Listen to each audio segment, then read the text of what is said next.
പുതിയ സ്റ്റുഡിയോ ഉണ്ടാക്കിയിട്ടാണ്. അതിനെ കുറിച്ചിട്ടൊക്കെ ഒന്ന് ഞങ്ങൾ പറഞ്ഞുതരേ. അപ്പൊ നമുക്ക് നേരെ വീഡിയോയിലേക്ക് പോകാം. ഇതാണ് നമ്മുടെ സ്റ്റുഡിയോ വരുന്നത്. നമ്മുടെ സ്റ്റുഡിയോയിൽ ആദ്യം ഒരു മിറർ കൊടുത്തിട്ടുണ്ട്. മിറേഴ്സ് നമുക്ക് ആവശ്യമുള്ളതൊക്കെ നോക്കാൻ വേണ്ടിയിട്ട്. പിന്നെ നമ്മളൊരു അലമാര ചെയ്യാം. അലമാര കൊടുത്തിട്ടുണ്ട്. ഇനി ഇങ്ങനെയാണ് അലമാര വരുന്നത്. ഇവിടെ ഒരു സീറ്റിംഗ് ഏരിയ ഉണ്ട്. ഇവിടെ പിന്നെ ഞാൻ പെയിന്റ്സ്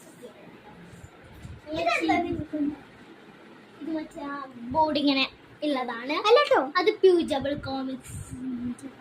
അതൊക്കെ എന്റെ വരുന്നത്. അപ്പൊ ഇങ്ങനെയൊക്കെയാണ് ഞങ്ങൾ വരുന്നത്. പിന്നെ ഇവിടെ ഒരു പെട്ടി ഉണ്ട് കേട്ടോ. ഇവിടെ